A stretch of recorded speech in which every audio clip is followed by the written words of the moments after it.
मुंबई से कहे कि जब तक हम घर नहीं जाएंगे तब तक आप मरिएगा नहीं, तो ये संभव है क्या? ये नहीं होगा।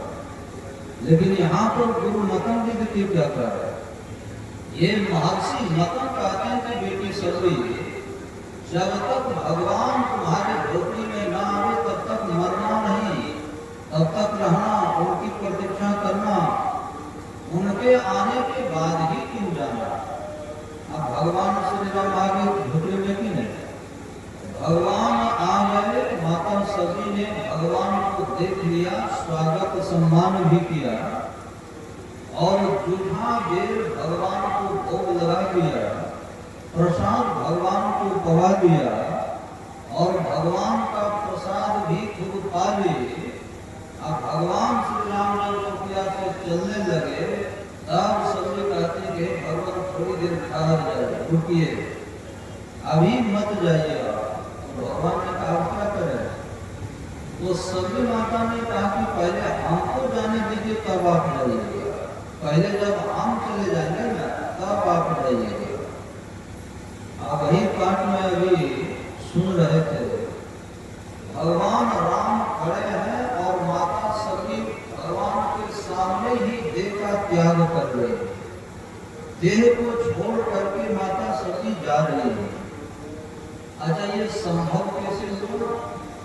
हम लोग चाहेंगे तो ऐसा नहीं होगा। हम लोग अभी ऐसा किया नहीं है, हम लोग को देखते हैं कितने लोग पैदल चल रहे हैं, कितने साइकिल से, जो कितने मोटर साइकिल से, कितने कार से चल रहे हैं और दुर्घटना हो जाती है। तो महाराज सत्संग करके, कटिहार से सत्संग करके कुप्पा घाट आश्रम में आ गए। तो रास्ते में घेराबाड़ी पड़ता है, तो उसी के आसपास गुरु महाराज कार से आ रहे थे। तो अचानक जो है गुरु महाराज ड्राइवर से कहते हैं कि कार को खड़ी करो, कार को रोको।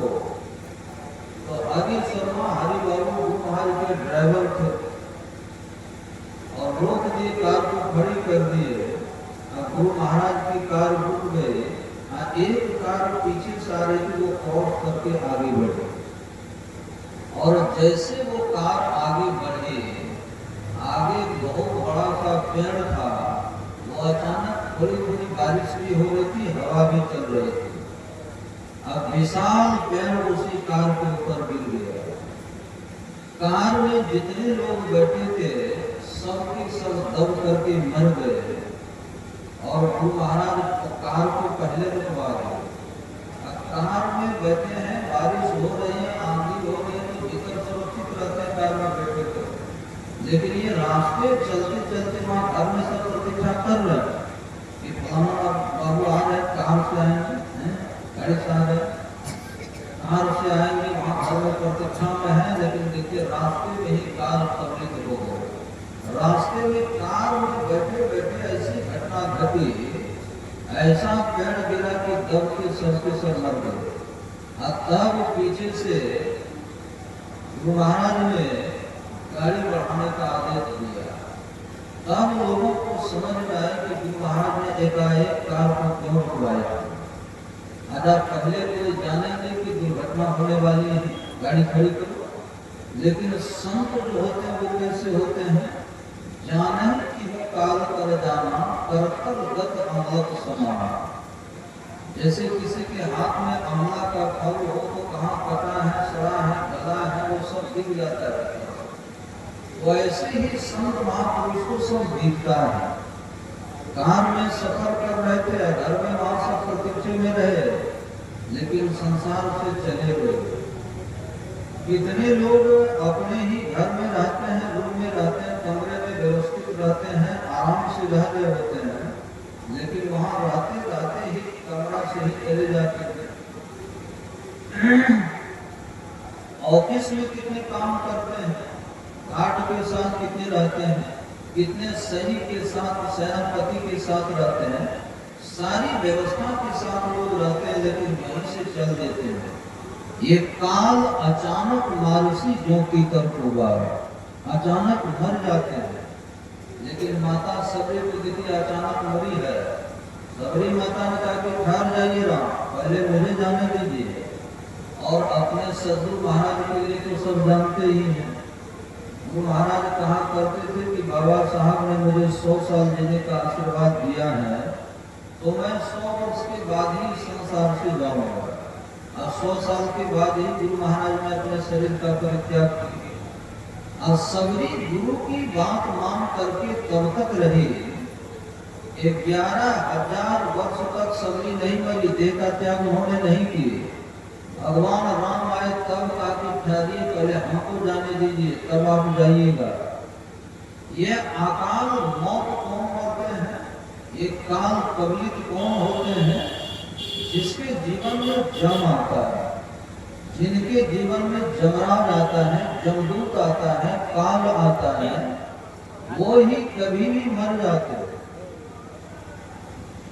जब कभी कोई जवानी में मर जाते हैं या दुर्घटनाग्रस्त होकर के मर जाते हैं तो लोग कहते हैं अकाल मृत्यु हो। नहीं नहीं, ये अकाल मृत्यु नहीं है, ये काल के द्वारा मारा गया। काल ने इसको पकड़ लिया, काल के द्वारा मरा है। अकाल मृत्यु को संत की होते अकाल, मतलब जहाँ काल नहीं, वे स्वेच्छा से जो अपने देह का परित्याग करते हैं उसी को कहते हैं अकाल।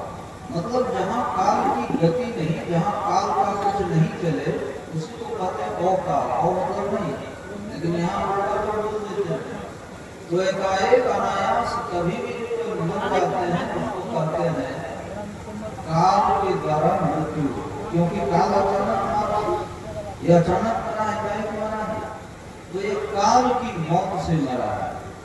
और भगवान श्री राम ने भक्ति का उपदेश भी किया और भक्ति का नाता भी भगवान ने बतलाया। क्या बतलाया? एकमात्र यदि भक्ति किसी के जीवन में हो, एकमात्र भक्ति, दूसरा तीसरा चौथा कोई ऑप्शन नहीं, यदि भक्ति किन्हीं के जीवन में हो, केवल भक्ति यदि किन्हीं के जीवन में हो, तो भक्ति के बल से ही वो मृत्यु से अथवा जमदूत से, जम से बच सकते हैं, काल से बच सकते हैं। एकमात्र भक्ति, दूसरा कोई उपाय ही नहीं है। और जो दीक्षा लेकर के ध्यान करते हैं, ये ध्यान क्या है? ये ध्यान को कहते हैं असली भक्ति। गुरु महाराज क्या कहा करते थे? ज्ञान योग युक्त ईश्वर भक्ति। योग का मतलब क्या? योग का मतलब ध्यान।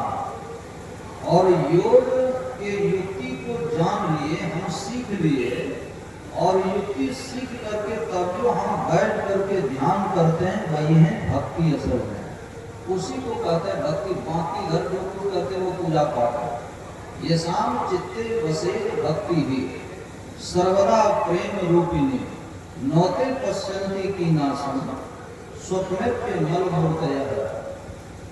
वेद व्यास जी महाराज कहते हैं श्रीमद् भागवत महापुराण में कि यदि किसी के हृदय में भक्ति हो तो उनको जागृत में कौन कहे, उनको स्वप्न में भी जमदूत जम उसके सामने आ नहीं सकता, स्वप्न में भी नहीं आता उसके सामने। यदि भक्ति जीवन में हो, सही भक्ति अगर जीवन में हो। लेकिन यहाँ तो रास्ता चलते चलते काहे ऊपर चले जाते हैं, घर में बैठे बैठे कितने चले जाते हैं, ट्रेन में बैठे बैठे कितने चले जाते हैं, कार में सफर करते करते कितने चले जाते हैं, प्लेन विमान पर सफर करते करते कितने को मौत आ जाती है। लेकिन वेद ज्ञान जी महाराज कहते हैं कि इन्हीं के हृदय में अगर भक्ति हो तो नौते पश्यंती की नासुन, वो कभी भी जम को नहीं देखता, जमदूत उनके सामने नहीं आता। स्वप्न प्यो मतलब स्वप्न में भी नहीं आता, यदि सही भक्ति आप जीवन में करते हैं तो। और इसी बात को गुरु महाराज इतना बढ़िया ढंग से कह रहे हैं। ज्ञान योग युक्त भक्ति का मतलब क्या है? जिसमें ज्ञान भी हो, योग भी हो, इसी को कहते हैं भक्ति। अब भक्ति किसको कहते हैं? जहाँ पर श्रद्धा हो, प्रेम हो, ज्ञान हो, योग हो, ये तीन चीजें जहाँ पर रहती हैं वही कहलाती हैं भक्ति। योग का मतलब ध्यान, ज्ञान की युक्ति हो, और सही युक्ति वही ज्ञान हो गया। योग की सही विधि, ध्यान की सही विधि जो है वही है ज्ञान। और प्रेम से जो करेंगे बैठ करके वो प्रेम है, और इसी तीनों को मिला देंगे तो है वो भक्ति। और गुरु महाराज कितना अच्छा लिखे पदावली में, पढ़ करके देखते, जो पढ़ते वो जानते ही हैं। गुरु महाराज लिखते हैं पदावली में, मार भूखा बाघ काल के मुख पड़ो है बाबरे। बाघ ऐसा हिंसक प्राणी होता है, बाघ ऐसा खतरनाक प्राणी होता है कि वो भूखा बाघ वो देखते ही शिकारी पर टूट पड़ता है। और गुरु महाराज कहते हैं भूखा बाघ का उदाहरण भी है। ये भूखा बाघ जो होता है, ये भूखा बाघ कैसा होता है, यदि बाघ को जोरों से भूख लगे, उसका बच्चा भी यदि सामने हो, भूख लगने पर कोई शिकार नहीं मिले तो उसको भी खा लेता है अपने बच्चे को। बाघिन भी अगर भूखी हो, कुछ नहीं हो सामने खाने पीने का, तो अपने बच्चे को ही वो खा लेती है। इसीलिए गुरु महाराज भूखा बाघ की उदाहरण देते हैं। ये भूखे बाघ की तरह काल है, और उसी के मुंह में हम आप पड़ेंगे। मार भूखा बाघ काल के मुख पड़ो रे बाबरे। इसलिए होश कर, होश कीजिए। होश है हम लोगों को, होश नहीं है।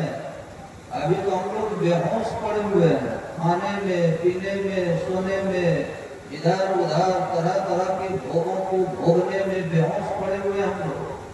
तो गुरु महाराज कहते हैं होश कर। ये होश कहाँ चला गया हम लोगों का?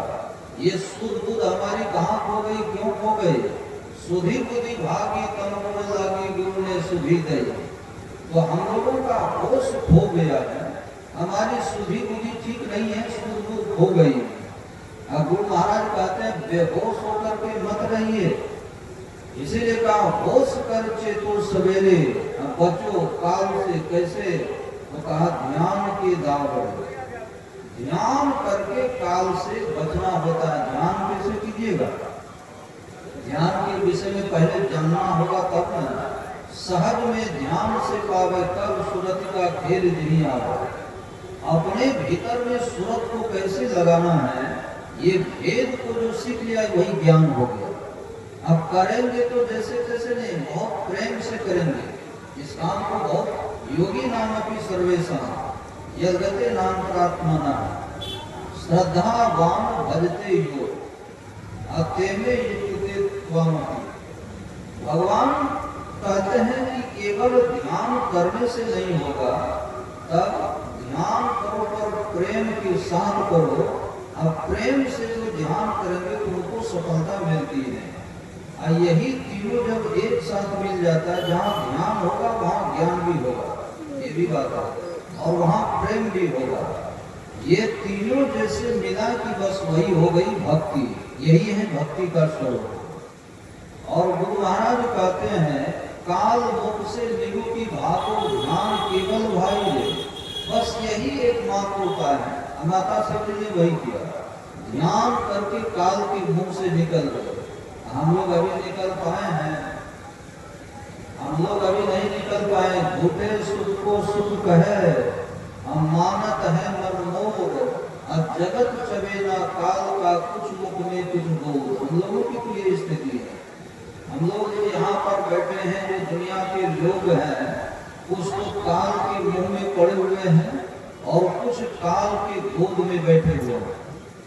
कबीरा गर्भ न कीजिए काल गहे कर केस, ना जाने पित मारी है क्या घर क्या परदेश।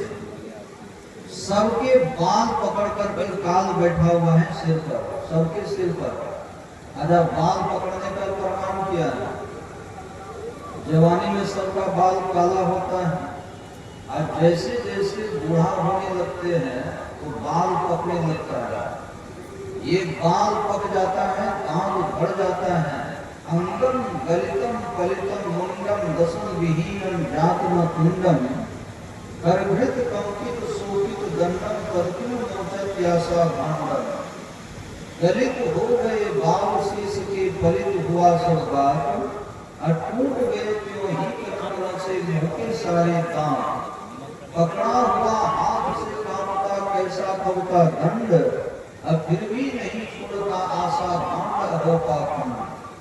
चलने में पैर लड़खड़ाता है, हाथ कांपते हैं, पांव कांपते हैं, सबके साथ ऐसा नहीं होता लेकिन होता है।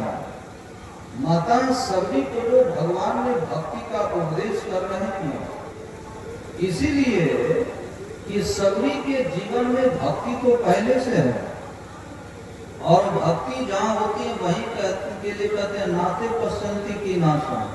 उनको काम स्वप्न में भी नहीं पकड़ता, जागृत की तो बात ही छोड़िए। इसीलिए भगवान ने माता सबरी को निमित्त बना करके उपदेश किया है भक्ति का, ताकि जितने मनुष्यधारी हैं वो सब कोई भक्ति करे, सचेत हो। और सबसे बड़ी बात, बाघ को भी जंग पकड़ लेता है, बाघ की भी मृत्यु होती है कि बाघ नहीं मरता है, लेकिन बाघ जंग से छूटने का उपाय नहीं कर सकता। हाथी कितना विशाल जानवर होता है, हाथी को भी कान पकड़ लेता है, हाथी को भी जंग पकड़ लेता है, लेकिन इससे छूटने का उपाय हाथी नहीं कर सकता। हाथी के बस की बात ये नहीं है। गाय ही रखते हैं घर, क्या बात है।